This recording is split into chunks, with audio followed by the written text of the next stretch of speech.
Ma quello che sentiremo nel corso delle prossime settimane sarà una battaglia a tappeto, si spareranno cannonate, di cui la dichiarazione del Presidente della Regione Emilia-Romagna è soltanto, come dire, la prima promulga. Quindi avremo tutte le televisioni scatenate con legioni di farabutti, giornalisti intendo, tutti farabutti, dal primo all'ultimo, con rarissime eccezioni, che andranno a raccontare l'inganno. Quindi avremo tutte le televisioni contro, tutti i giornali contro e una serie di provocazioni variamente distribuite sul territorio. Quindi questa è una battaglia di enorme portata strategica. Io non la voglio fare lunga, sono convinto che se riusciremo a vincere sarà una delle più grandi vittorie della storia repubblicana di questo Paese, se riusciamo a vincere. Dopodiché quello che succederà sarà difficile da capire, perché io non so se Renzi se ne va o non se ne va. Penso che questa questione non si deciderà ora, si deciderà dopo, e non la deciderà lui. Ci sarà qualcun altro che decide quali saranno gli esiti a seconda dei rapporti di forza. Quindi non è questo il problema è che non avremo più una classe dirigente in questo Paese.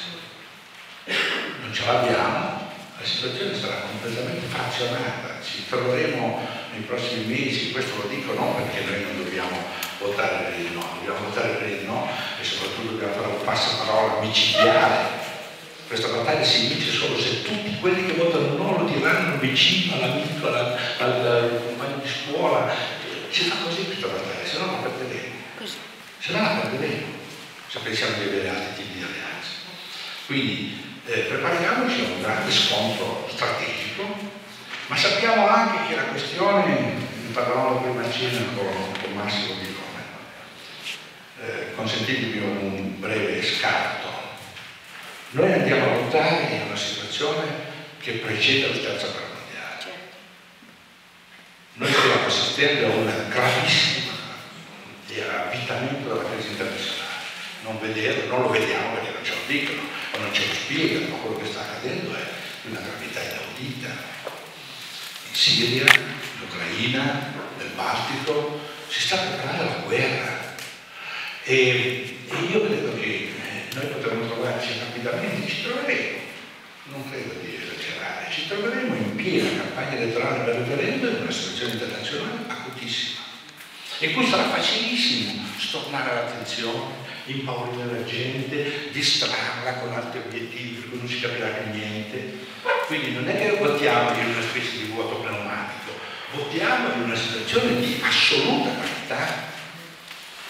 E qui una breve parentesi, tutti noi pensiamo che la guerra, ne abbiamo già visto una, i nostri padri, poi abbiamo visto noi la seconda guerra mondiale. Guardate che la terza guerra mondiale non sarà la terza guerra mondiale, sarà l'ultima guerra mondiale. Se qualcuno pensa che la terza guerra mondiale avrà qualche somiglianza con la seconda, si sbaglia. Sono in campo forze gigantesche. Si decide il futuro non dell'Italia e dell'Europa, si decide il futuro del pianeta. E questa guerra sarà la guerra di 1 miliardo di popolazione del mondo, che sono quelle dei ricchi, contro 6 miliardi dei poveri, degli altri. E i 6 miliardi che sono ormai in campo sono la Cina, la Russia, l'India, dei giganti che non sono più dominabili. Cioè noi stiamo assistendo, ecco perché il signor Roche e il signor Rockefeller dicono le cose che dicono, perché loro sono consapevoli che sta saltando tutto il loro sistema e si preparano alla guerra. Uno dice, ma sono matti, ma siete pazzi davvero? Ebbene, io credo proprio di sì. Siamo in un impazzimento generale. Siamo in una perdita del petrolio. Quando voi ascoltate il Presidente degli Stati Uniti d'America che dice e ripete che il XXI secolo deve essere il secolo americano, e voi guardate i conti e vedete che il popolo americano sono 320 milioni di persone e dall'altra parte ci sono 6 miliardi. Come si può dire una cosa del genere? Come si può dire il capo di un partito del paese più importante del mondo, del più armato paese, dice una cosa senza senso? E la signora Clinton, che si avvia a vincere le elezioni, purtroppo per noi, dice le stesse cose. Quindi noi siamo in un acuto pericolo, acuto pericolo. Noi per la prima volta ci troviamo di fronte al fatto che si può perdere il controllo. E finisco il mio discorso, che sembra non c'entrare niente con la questione di cui stiamo parlando, ma che ci c'entra moltissimo. All'inizio dell'estate ho letto una bellissima intervista di un grande scienziato moderno che è Stephen Hawking, il famoso scopritore dei buchi neri, un grande matematico straordinario, che interrogato sul futuro dell'uomo dice che il nostro futuro per la prima volta è in grave pericolo, il futuro dell'uomo con la U maiuscola. E quando il giornalista gli chiede perché, come, e lui dice per 3 ragioni. Primo, perché la stupidità dell'uomo è infinita. Secondo, perché noi stiamo distruggendo la natura e pur sapendo che stiamo distruggendo la natura continuiamo a distruggerla, che vuol dire che continuiamo a distruggere noi stessi perché siamo stupidi. E il terzo è che noi abbiamo già superato ormai in molti campi del sapere umano il sconfino oltre il quale il controllo dell'uomo sui risultati della sua tecnologia sta perdendosi. Vi faccio un esempio semplice.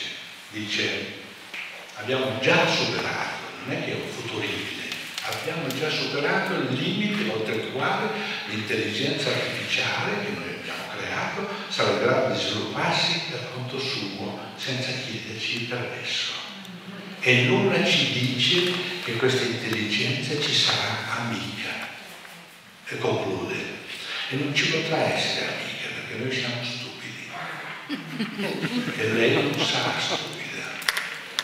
Ecco, un'osservazione che concludo su questo.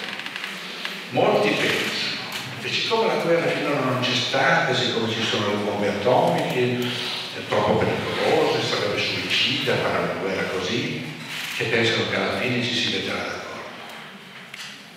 Io non lo credo.